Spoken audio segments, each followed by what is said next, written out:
Corona के कारण से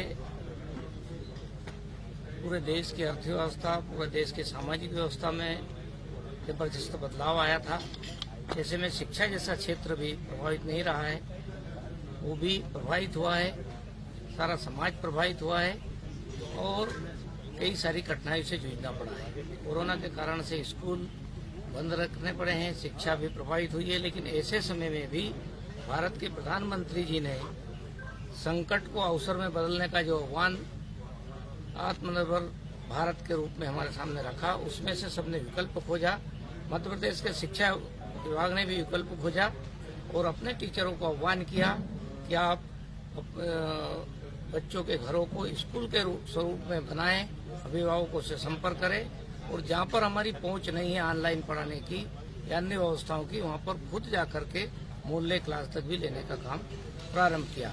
धीरे धीरे शिक्षा के क्षेत्र को लेकर के जब कोरोना का थोड़ा संकट कम हुआ तो बदलाव करने की आवश्यकता महसूस हुई, क्योंकि 10वीं और 12वीं के हमको बोर्ड की परीक्षा प्रारंभ करनी थी। इसलिए हमने 10वीं और 12वीं की कक्षाओं को प्रारंभ कराया, स्कूल खोलने का काम किया कोरोना का प्रोटोकॉल का पालन करते हुए। 9th से 12th के स्कूल एक प्रकार से आंशिक रूप से खुले, लेकिन धीरे धीरे करके वो अपने स्कूलों की व्यवस्था के अनुसार से स्कूलों को खोलने का काम प्रारंभ किया गया और आज 9th से 12th की पढ़ाई ठीक से प्रारंभ हो चुकी है। 1 से 8 तक जरूर हम संकट में होने के कारण से छोटे बच्चों के साथ हम रिस्क नहीं ले सकते थे, लेकिन फिर भी हमने एक रिस्क लेकर के टीचरों को वहाँ भेज करके जो पढ़ाई का अभियान चलाया था, टीवी के माध्यम से, व्हाट्सएप से, उससे उसको प्रारंभ किया। लेकिन हमने परीक्षा की पद्धति में उनका मूल्यांकन का जो सिस्टम उसको बदलने का निर्णय किया है और हम शासकीय स्कूलों में प्रोजेक्ट आधारित मूल्यांकन करेंगे। उसके आधार पर बच्चे को अगली कक्षा में प्रवेश देने का काम करेंगे और 9वीं और 11वीं की जो कक्षाएं जिस प्रकार से 10वीं और 12वीं की परीक्षा ले रहे हैं, उसी प्रकार से विद्यालय उसके लिए स्वतंत्र है और अपने स्तर से उसका मूल्यांकन कर सकते हैं, परीक्षा आयोजित कर सकते हैं। 1ली से 8वीं तक हमने आशासकीय विद्यालयों को ये छूट दी है कि जिस प्रकार से उन्होंने पढ़ाई कराई है, उन्होंने तैयारी कराई है, उसी रूप में वो अपने बच्चों का मूल्यांकन कर सकते हैं। एक बहुत बड़ा काम था कोरोना के समय में, जिस प्रकार से भारत के प्रधानमंत्री जी ने पूरी देश की जनता को एक साथ लेकर के, मध्य प्रदेश के मुख्यमंत्री शिवराज सिंह जी चौहान ने सबके बीच में खड़ा रह करके और एक प्रकार से संकट के समय जनता के साथ में समाज को खड़ा करने का काम किया था। उसमें से शिक्षा जैसे क्षेत्र में भी एक बड़ा बदलाव आया और अवसर में बदलने का काम मध्य प्रदेश की धरती पर भी हुआ है। अभी हम लोग नई शिक्षा नीति को लेकर के, जैसे देश में पूरी चर्चा है, राष्ट्रीय शिक्षा नीति पूरे देश के बारे में विचार करने के लिए मध्य प्रदेश में भी उसके लिए एक टास्क फोर्स बनाई जा रही है और उसके तहत हम कई प्रकार की नीतियों में आमूलचूल परिवर्तन करने जा रहे हैं। हमने 10,000 ऐसे स्कूल चयनित किए हैं जिनको हम सर्व सुविधा युक्त बनाने वाले हैं। उनको चिन्हांकन का काम हो चुका है।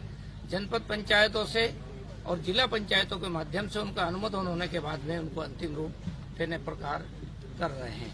हम इसी प्रकार से लगातार प्रदेश में जब जब स्थानांतरण होता है तब तक एक प्रकार के अफरा तफरी का माहौल बन जाता है। पिछली सरकार ने जिस प्रकार से स्थानांतरण किए थे और पूरे ट्राइबल एरिया के लगभग आधे स्कूलों में शिक्षक विहीन एक प्रकार के स्कूल कर दिए गए थे, एक भी टीचर उन स्कूलों में नहीं बचा है। ऐसी स्थिति को ध्यान में रखते हुए हमने नई स्थानांतरण नीति पर भी काम करना प्रारंभ किया है और एक आदर्श स्थानांतरण नीति हम बनाने जा रहे हैं, जिसके आधार पर हम कभी कोई स्कूल खाली नहीं होगा और शैक्षणिक जो वातावरण है वो कभी भी उस स्थानांतरण नीति के लागू होने के बाद में प्रभावित नहीं होगा। इसी प्रकार से मध्य प्रदेश के अशासकीय स्कूलों की ओर से लगातार शिक्षण शुल्क बढ़ाने की बात बार बार आ रही थी। अभिभावकों का, पालकों का दबाव आ रहा था और एक प्रकार की लंबे समय से मांग थी। 2017 में हमारी सरकार ने, पिछली हमारी सरकार ने फीस एक्ट लाई थी। उस फीस एक्ट तो आ गया था, लेकिन उस पर बाद की सरकार ने काम नहीं किया था। उस पर हमने काम करके उस अधिनियम को भी हमने नियम बना करके लागू कर दिया गया है। अब कोई भी आसपास की शिक्षण संस्थाएं अनाप शनाप फीस वृद्धि नहीं कर सकती है, अपनी मनमर्जी से बढ़ोतरी नहीं कर सकती है, उनको हमने सीमा में बांध दिया है।